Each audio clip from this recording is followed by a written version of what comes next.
जय माता दी। प्यारे भक्तों, आज शुक्रवार के दिन सुने संतोषी माता और अन्नपूर्णा माता की व्रत कथा। तो पहले हम सुनेंगे अन्नपूर्णा माता की व्रत कथा। एक समय की बात है, काशी निवासी धनंजय की पत्नी का नाम सुलक्षणा था। उसे अन्य सब सुख प्राप्त थे, केवल निर्धनता ही उसके दुख का एकमात्र कारण था। यह दुख उसे हर समय सताता रहता था। एक दिन सुलक्षणा पति से बोली, स्वामी आप कुछ उद्यम करो तो काम चले, इस प्रकार कब तक काम चलेगा। सुलक्षणा की बात धनंजय के मन में बैठ गई और वह उसी दिन विश्वनाथ शंकर जी को प्रसन्न करने के लिए बैठ गया और कहने लगा, हे देवाधिदेव विश्वेश्वर, मुझे पूजा पाठ कुछ नहीं आता है, केवल आपके भरोसे बैठा हूँ। इतनी विनती करके वह 2-3 दिन भूखा प्यासा बैठा रहा। यह देखकर भगवान शंकर उसके कानों में अन्नपूर्णा अन्नपूर्णा अन्नपूर्णा इस प्रकार 3 बार कहा। यह कौन क्या कह गया, इसी सोच में धनंजय पड़ गया कि मंदिर से आते ब्राह्मणों को देखकर पूछने लगा, पंडित जी अन्नपूर्णा कौन है। ब्राह्मणों ने कहा, तू अन्न छोड़ बैठा है, सो तुझे अन्न की ही बात सूझती है। जा घर जाकर अन्न ग्रहण कर। धनंजय घर गया, स्त्री से सारी बात कही। वह बोली, नाथ चिंता मत करो, स्वयं शंकर जी ने आपको यह मंत्र दिया है, वे स्वयं ही खुलासा करेंगे। आप फिर जाकर उनकी आराधना करो। धनंजय फिर जैसा कि तैसा पूजा में बैठ गया। रात्रि में शंकर जी ने आज्ञा दी और कहा, तू पूर्व दिशा में चला जा। वह अन्नपूर्णा का नाम जपता जाता और रास्ते में फल खाता, झरनों का पानी पीता जाता। इस प्रकार कितने ही दिनों तक चलता गया। वहां उसे चांदी सी चमकती वन की शोभा देखने में आई। सुंदर सरोवर देखने में या उसके किनारे कितनी ही अप्सराएं झुंड बनाए बैठी थी। एक कथा सुनती और सब मिलकर मां अन्नपूर्णा इस प्रकार बार बार कहती थी। यह अगहन मास की उजेली रात्रि थी और आज से ही व्रत का आरंभ था। जिस शब्द की खोज करने वहां निकला था वह उसे वहां सुनने को मिला। धनंजय ने उनके पास जाकर पूछा, हे देवियों, आप यह क्या करती हो। उन सब ने कहा, हम सब मां अन्नपूर्णा का व्रत करती हैं। धनंजय ने पूछा, व्रत पूजा करने से क्या होता है, यह किसी ने किया भी है, इसे कब किया जाए, कैसा व्रत है और कैसी विधि है, मुझसे भी विस्तार से बताओ। वे कहने लगे, इस व्रत को सब कोई कर सकते हैं। 21 दिन तक के लिए 21 गांठ का सूत लेना चाहिए। 21 दिन यदि ना बने तो एक दिन उपवास करे, या भी ना बने तो केवल कथा सुनकर प्रसाद ले। निराहार रहकर कथा कहे, कथा सुनने वाला कोई ना मिले तो पीपल के पत्तों को रख सुपारी या घृत कुमारी वृक्ष को सामने कर, दीपक को साक्षी कर, सूर्य गाय तुलसी या महादेव को बिना कथा सुनाए मुख में दाना न डाले। यदि भूल से कुछ पड़ जाए तो एक दिवस फिर उपवास करे। व्रत के दिन क्रोध ना करे और झूठ ना बोले। धनंजय बोला, इस व्रत के करने से क्या होगा। वे कहने लगी, इसके करने से अंधों को नेत्र मिले, लुल्लू को हाथ मिले, निर्धन के घर धन आए, बाझीन को संतान मिले, मूर्ख को विद्या आए। जिस कामना से व्रत करे माँ उसकी इच्छा पूरी करती है। वह कहने लगा, बहिनों, मेरे पास भी धन नहीं है, विद्या नहीं है, कुछ भी तो नहीं है। मैं तो दुखिया ब्राह्मण हूँ, मुझे इस व्रत का सूत दोगी? हाँ भाई, तेरा कल्याण हो, हम तुम्हें अवश्य देंगे। ले इस व्रत का मंगल सूत्र ले। धनंजय ने व्रत किया, व्रत पूरा हुआ। तभी सरोवर में से 21 खंड की स्वर्ण सीरी हीरा मोती जरी हुई प्रकट हुई। धनंजय अन्नपूर्णा अन्नपूर्णा कहता जाता था। इस प्रकार कितनी ही सीढ़ियां उतर गया तो क्या देखता है कि करोड़ों सूर्य से प्रकाशमान अन्नपूर्णा का मंदिर है। उसके सामने स्वर्ण सिंहासन पर माता अन्नपूर्णा विराजमान है। सामने भिक्षा हेतु शंकर भगवान खड़े हैं। देवंगनाएं चवर डुलाती है, कितने ही हथियार बंधे पहरा देती हैं। धनंजय दौड़कर जगदम्बा के चरणों में गिर गया। देवी उसके मन का कलेश जान गई। धनंजय कहने लगा, माता आप तो अंतर्यामी हो, आपको अपनी दशा क्या बताऊं? माता बोली, मेरा व्रत किया है, क्या संसार तेरा सत्कार करेगा। माता ने धनंजय की जिह्वा पर बीज मंत्र लिख दिया। अब तो उसके रोम रोम में विद्या प्रकट हो गई। इतने में क्या देखता है कि वह काशी विश्वनाथ के मंदिर में खड़ा है। माँ का वरदान ले धनंजय घर आया। सुलक्षणा से सब बात कही। माता जी की कृपा से उसके घर में संपत्ति उमड़ने लगी। छोटा सा घर बहुत बड़ा गिना जाने लगा। जैसे शहद के छत्ते में मक्खियाँ जमा होती है, उसी प्रकार अनेक सगे संबंधी आकर उसकी बड़ाई करने लगे। कहने लगे, इतना धन और इतना बड़ा घर, सुंदर संतान नहीं तो इस कमाई का कौन भोग करेगा। सुलक्षणा से संतान नहीं है, इसलिए तुम दूसरा विवाह करो। अनिच्छा होते हुए भी धनंजय को दूसरा विवाह करना पड़ा और सती सुलक्षणा को सौत का दुख उठाना पड़ा। इस प्रकार दिन बीतते गए। फिर अगहन मास आया। नए बंधन से बंधे पति से सुलक्षणा ने कहलाया कि हम व्रत के प्रभाव से सुखी हुए हैं, इस कारण यह व्रत छोड़ना नहीं चाहिए। यह माता जी का प्रताप है जो हम इतने संपन्न और सुखी हैं। सुलक्षणा की बात सुन धनंजय उसके यहाँ आया और व्रत में बैठ गया। नई बहू को इस व्रत की खबर नहीं थी। वह धनंजय के आने की राह देख रही थी। दिन बीतते गए और व्रत पूर्ण होने में 3 दिवस बाकी थे कि नई बहू को खबर पड़ी। उसके मन में ईर्ष्या की ज्वाला दहक रही थी। सुलक्षणा के घर आ पहुंची और उसने वहां भगदड़ मचा दी। वह धनंजय को अपने साथ ले गई। नए घर में धनंजय को थोड़ी देर के लिए निद्रा ने आ दबाया। इसी समय नई बहू ने उसका व्रत का सूत तोड़कर आग में फेंक दिया।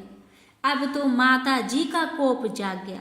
घर में अकस्मात आग लग गई। सब कुछ जलकर खाक हो गया। सुलक्षणा जान गई और पति को फिर अपने घर ले आई।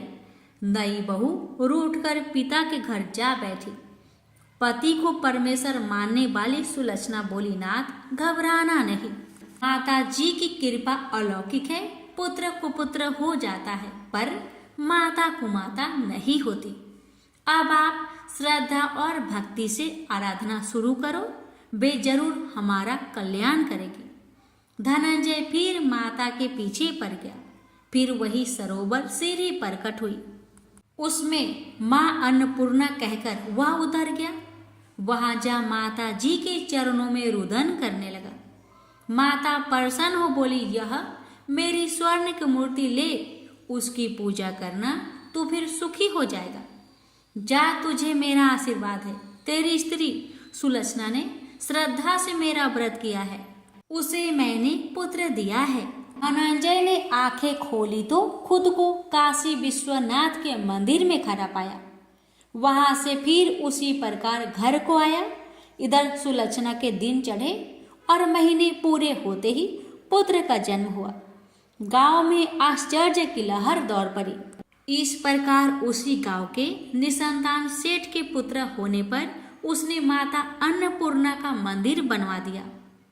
उसमें माताजी धूमधाम से पधारी, यज्ञ किया और धनंजय को मंदिर के आचार्य का पद दे दिया। जीविका के लिए मंदिर की दक्षिणा और रहने के लिए बड़ा सुंदर सा भवन दिया। धनंजय स्त्री पुत्र सहित वहां रहने लगा। माताजी की चढ़ावे में भरपूर आमदनी होने लगी। उधर नई बहू के पिता के घर डाका पड़ा, सब लुट गया। वे भीख मांगकर पेट भरने लगे। सुलक्षणा ने यह सुना तो उन्हें बुला भेजा, अलग घर में रख लिया और उनके अन्य वस्त्र का प्रबंध कर दिया। धनंजय, सुलक्षणा और उसका पुत्र माताजी की कृपा से आनंद से रहने लगे। माताजी ने जैसे इनके भंडार भरे वैसे सबके भंडार भरे। प्रेम से बोलिए अन्नपूर्णा माताजी की जय। हर हर महादेव। माता पार्वती की जय। माँ संतोषी को सुख, शांति और वैभव का प्रतीक माना जाता है। मान्यता है कि जो व्यक्ति शुक्रवार के दिन संतोषी माता का व्रत रखकर उनकी विधिवत पूजा करता है और कथा को बड़े ही श्रद्धा से प्रसन्नचित मन से पूरा श्रवण करता है, उसकी हर मनोकामना को माता पूर्ण करती है। इसके साथ ही धन और विवाह संबंधी समस्याओं से भी छुटकारा मिल जाता है। हे माता, आपकी कथा कहने वाले, सुनने वाले, हुक्कार भरने वाले सभी भक्तों की मनोकामना को पूर्ण करना। प्रेम से बोलिए संतोषी माता की जय। कथा इस प्रकार है। एक बुढ़िया माई थी, उसके 7 लड़के थे। 6 कमाने वाले थे और एक निकम्मा था, कमाता कुछ नहीं था। बुढ़िया माई अपनी 6 बेटों के लिए भोजन बनाती थी और उनको भोजन कराती और उनसे जो कुछ जूठन बचती वह 7वें बेटे को देती थी। एक दिन 7वां बेटा अपनी पत्नी से बोला, देखो मेरी माँ को मुझ पर कितना प्रेम है। वह बोली, क्यों नहीं, सबका जो जूठा तुमको खिलाती है। वह बोला, ऐसा नहीं हो सकता। मैं जब तक अपनी आंखों से ना देख लूं, मैं मान नहीं सकता कि मेरी माँ मेरे साथ ऐसा कर सकती है। कुछ दिन बाद त्योहार आया। घर में 7 प्रकार के भोजन और चूरमे के लड्डू बने। अब सबसे छोटे लड़के ने यानी कि 7वें लड़के ने अपना सिर दुखने का बहाना बनाया और पतला चादर ओढ़कर रसोई घर में सो गया, ये देखने के लिए कि मेरी माँ मुझे जूठे भोजन देती है या फिर बनाई हुई ताजी भोजन देती है। लड़का झूठ मूठ का सोने के नाटक करके रसोई घर में सोया हुआ है। वह पतले चादर के अंदर से सब कुछ देख रहा था। तभी 6 भाई भोजन करने आए। उसने देखा माँ ने उनके लिए सुंदर आसन बिछाया, नाना प्रकार की रसोई परोसी और आग्रह करके उन्हें जिमाया और वह देखता रहा। तब 6 भाइयों ने भोजन करके उठा। तब माँ ने क्या किया कि उनकी बची हुई भोजन, जूठी भोजन थालियों में से इकट्ठा करके सभी लड्डुओं के टुकड़ों को उठाकर एक लड्डू बनाया और सभी जूठन को साफ करके बुढ़िया ने अपने सबसे छोटे लड़के को पुकारा, बेटा 6 भाई भोजन करके चले गए, अब तू ही बाकी है, उठ और खाना खा ले। तब वह बेटा कहने लगा, माँ मुझे आज भूख नहीं लगा है, मुझे भोजन नहीं करना, मैं अब जहाँ नहीं रहूंगा, मैं परदेश चला जाऊंगा। अपने बेटे की बातें सुन माँ ने कहा, बेटा तू कल जाना चाहता है ना, कल क्यों जाएगा, तुम आज ही चला जा। तब बेटा बोला, हाँ माँ मैं आज ही चला जा रहा हूँ। यह कहकर वह घर से निकल गया। चलते समय पत्नी की याद आई। वह गौशाला में उपले थाप रही थी। वहां जाकर वह बोला, हम जावे परदेश, आवेंगे कुछ काल, तुम रहियो संतोष से, धर्म अपनो पाल। पत्नी बोली, जाओ पिया आनंद से, हमरो सोच हटाए, राम भरोसे हम रहे, ईश्वर तुम्हें सहाय। 2 निशानी आपन, देख धरो में धीर, सुधी मती हमारी, बिसारियो रखियो मन गंभीर। पति बोला, मेरे पास तो कुछ नहीं, यह अंगूठी है, सुले और अपनी कुछ निशानी मुझे भी दे। पत्नी बोली, मेरे पास क्या है, यह गोबर से भरा हाथ। यह कहकर पति की पीठ पर गोबर के हाथ की थाप मार दी। अब पति चल दिया। चलते चलते दूर देश पहुंचा। वहां एक साहूकार की दुकान थी। वहां जाकर कहने लगा, भाई मुझे नौकरी पर रख लो। साहूकार को जरूरत थी तो वह बोला, रह जाओ। लड़के ने पूछा, तनख्वाह क्या दोगे? तो साहूकार ने कहा, तुम्हारा काम देखकर तब हम दाम देंगे। साहूकार की नौकरी मिली। वह सुबह 7 बजे से 10 बजे तक नौकरी करने लगा। कुछ दिनों में दुकान का सारा लेन देन, हिसाब किताब, ग्राहकों को माल बेचना, सारा काम करने लगा। साहूकार के 7-8 नौकर थे। वे सब चक्कर खाने लगे। यह तो बहुत होशियार बन गया है। सेठ ने भी काम देखा और 3 महीने में ही उसे आधे मुनाफे का हिस्सेदार बना लिया। वह कुछ वर्ष में ही नामी सेठ बन गया और मालिक सारा कारोबार उस पर छोड़कर चला गया। इधर पति की अनुपस्थिति में उसकी पत्नी को सास ससुर दुख देने लगे। सारी गृहस्थी का काम करा के उसे लकड़ी लेने जंगल में भेजते हैं। इस बीच घर के आटे से जो भूसी निकलती उसकी रोटी बनाकर रख दी जाती और उसके साथ ही फूटे नारियल की नारेली में पानी। एक दिन वह लकड़ी लेने जा रही थी। रास्ते में बहुत सी स्त्रियां संतोषी माता की व्रत करते दिखाई दी। वह लड़की खड़ी होकर कथा सुनने लगी और पूछा, बहनों तुम किस देवता की व्रत करती हो और उसके करने से क्या फल मिलता है? यदि तुम इस व्रत का विधान मुझे समझाकर कहोगी तो मैं तुम्हारा बड़ा एहसान मानूंगी। तब उनमें से एक स्त्री बोली, सुनो बहन, यह संतोषी माता का व्रत है। इसके करने से निर्धनता, दरिद्रता का नाश होता है और जो कुछ मन में कामना हो सब संतोषी माता की कृपा से पूरी होती है। तब उसने उससे व्रत की विधि पूछी। वह भक्तिनी स्त्री बोली, 1.25 आने का गुड़ चना लेना, इच्छा हो तो 5.25 आने का लेना या फिर 1.25 रुपए का भी सहूलियत के अनुसार लाना। बिना परेशानी और श्रद्धा व प्रेम से जितना भी बन पड़े 1.25 लेना। प्रत्येक शुक्रवार को निराहार रहकर कथा सुनना। इसके बीच कर्म टूटे नहीं, लगातार नियम पालन करते रहना। सुनने वाला कोई ना मिले तो घी का दीपक जला उसके आगे या जल के पात्र के सामने रखकर कथा कहना। जब कार्य सिद्ध ना हो नियम का पालन करना और कार्य सिद्ध हो जाने पर व्रत का उद्यापन करना। 3 मास में माता फल पूरा करती है। यदि किसी के ग्रह खोटे भी हो तो भी माता वर्ष भर में कार्य सिद्ध करती है। फल सिद्ध होने पर उद्यापन कर लेना चाहिए, बीच में नहीं।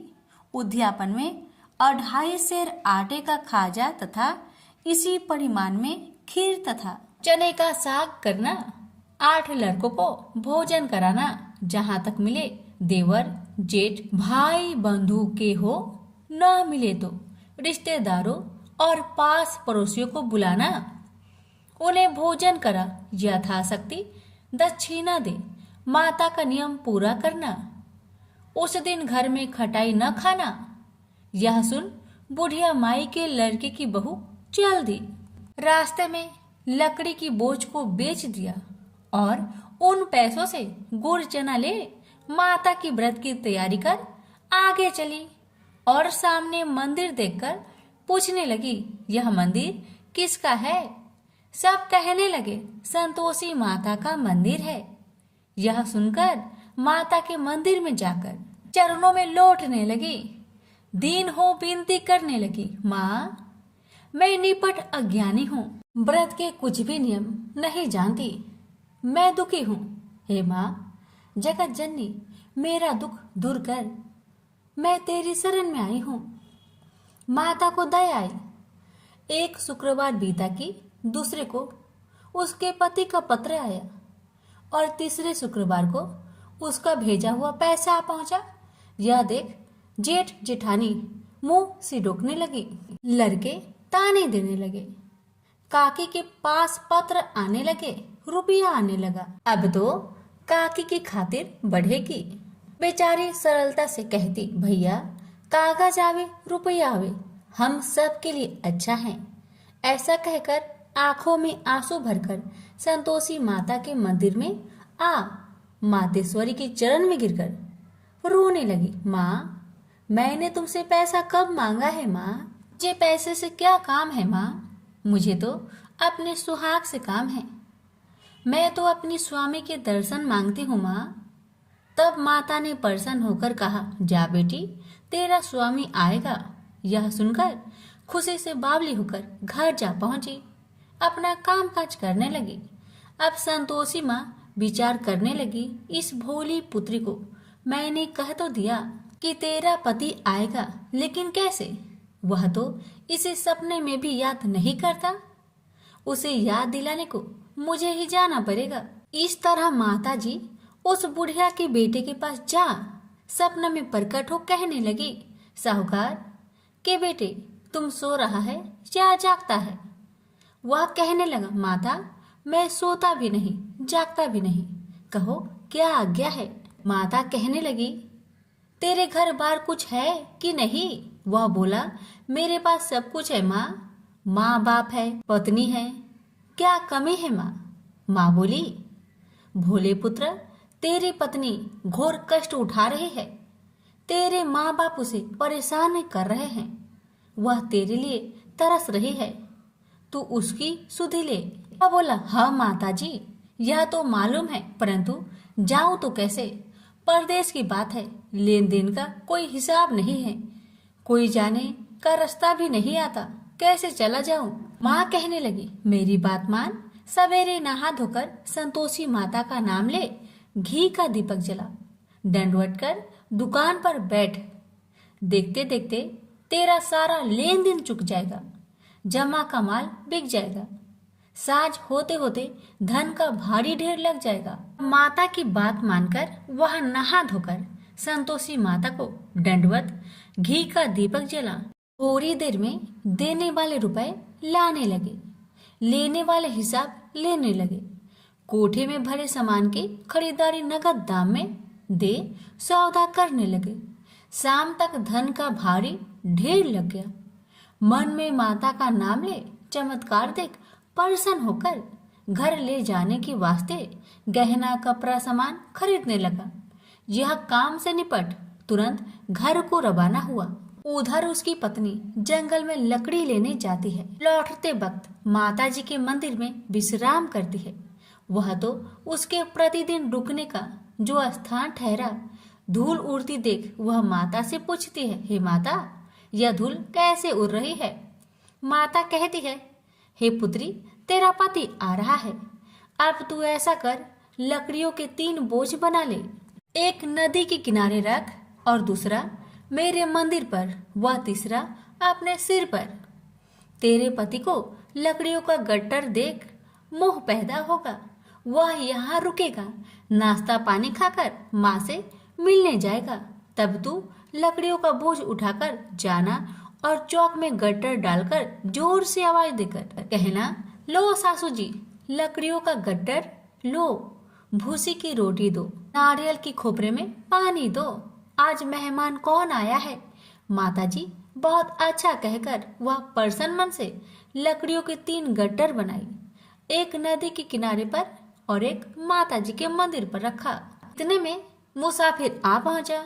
सूखी लकड़ी देख उसकी इच्छा उत्पन्न हुई कि हम यहीं पर विश्राम करें और भोजन बनाकर खा पीकर गांव जाए। इसी तरह रुककर भोजन बना, विश्राम करके गांव को गया। सबसे प्रेम से मिला। उसी समय सिर पर लकड़ी का गट्टर लिए वह उतावली सी आती है। लकड़ियों का भारी बोझ आंगन में डालकर जोर से 3 आवाज देती है, लो सासू जी, लकड़ियों का गट्टर लो, भूसी की रोटी दो, आज मेहमान कौन आया है? यह सुनकर उसकी सास बाहर आकर अपने दिए हुए कष्टों को भुलाने हेतु कहती है, बहू ऐसा क्यों कहती है? तेरा मालिक ही तो आया है, आ बैठ, मीठा भात खा, भोजन कर, कपड़े पहन, गहने पहन। उसकी आवाज सुन उसका पति बाहर आता है। अंगूठी देख व्याकुल हो जाता है और माँ से पूछता है, माँ यह कौन है? माँ ने कहा, बेटा यह तेरी पत्नी है। जब से तू गया है तब से सारे गांव में भटकती फिरती है। घर का कामकाज कुछ नहीं करती, चार पहर आकर खा जाती है। वह बोला, ठीक है माँ, मैंने इसे भी देखा और तुम्हें भी। अब दूसरे घर की ताली दो, मैं उसमें रहूंगा। माँ बोली, ठीक है, जैसी तेरी मर्जी। तब वह दूसरे मकान की तीसरी मंजिल का कमरा खोल सारा सामान जमाया। एक दिन में ही राजा के महल के जैसा ठाट बाट बन गया। अब क्या था, बहू सुख भोगने लगी। इतने में शुक्रवार आया। उसने पति से कहा, मुझे संतोषी माता का व्रत उद्यापन करना है। पति बोला, खुशी से कर लो। वह उद्यापन की तैयारी करने लगी। जेठानी के लड़कों को भोजन के लिए कहने गई। उन्होंने मंजूर किया, परंतु पीछे से जेठानी ने अपने बच्चों को सिखाया, देखो भोजन के समय खटाई मांगना, जिससे उसका उद्यापन पूरा ना हो।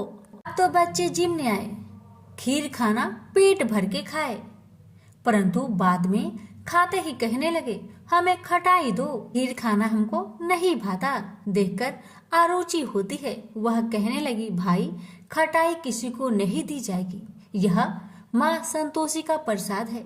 लड़के उठ खड़े हुए, बोले, पैसे लाओ। भोली बहू कुछ जानती नहीं थी, वह उन बालकों को पैसे दे दिए। लड़के उसी समय हट करके इमली खटाई ले खाने लगे। यह देखकर बहू पर माताजी ने कोप किया। राजा के दूत उसके पति को पकड़कर ले गए। जेठ जेठानी मन माने वचन कहने लगे, लूट लूट कर धन इकट्ठा कर लाया है, अब सब मालूम पड़ जाएगा जब जेल की मार खाएगा। बहू से यह सहन नहीं हुआ। रोती हुई बहू माता जी के मंदिर गई। कहने लगी, हे माता, तुमने क्या किया? हंसाकर अब भक्तों को रुलाने लगी। माता बोली, बेटी तूने उद्यापन करके मेरा व्रत भंग किया है। वह कहने लगी, माता मैंने कुछ अपराध किया है क्या? मैंने तो भूल से लड़कों को पैसे दे दिए थे, मुझे क्षमा करो, मैं फिर तुम्हारा उद्यापन करूंगी। माँ बोली, अब भूल मत करना। माँ कहती है, अब भूल नहीं होगी, अब बतलाओ वो कैसे आएंगे? माँ बोली, जा पुत्री, तेरा पति तुझे रास्ते में आता मिलेगा। वह निकली, राह में पति आता मिला। वही पूछी, कहाँ गए थे? वह कहने लगा, इतना धन जो जमाया है उसका टैक्स राजा ने मांगा था, वह भरने गया था। वह परेशान हो बोली, भला हुआ, अब घर को चलो। कुछ दिन बाद फिर शुक्रवार आया। फिर वह बोली, मुझे माता का उद्यापन करना है। पति ने कहा, करो।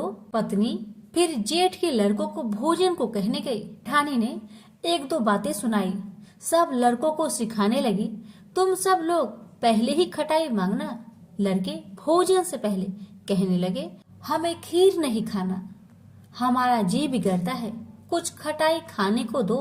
वह बोली, खटाई किसी को नहीं मिलेगा, आना हो तो आओ। वह ब्राह्मण के लड़के को लाकर भोजन कराने लगी। यथाशक्ति दक्षिणा की जगह एक एक फल उन्हें दिया। संतोषी माता प्रसन्न हुई। माता की कृपा होते ही 9वें मास में उसके चंद्रमा के समान सुंदर पुत्र प्राप्त हुआ। पुत्र को पाकर प्रतिदिन माता जी के मंदिर में जाने लगी। माँ ने सोचा, यह रोज आती है, आज क्यों न आए, इसके घर चलो। यह विचार कर माता ने भयानक रूप बनाया।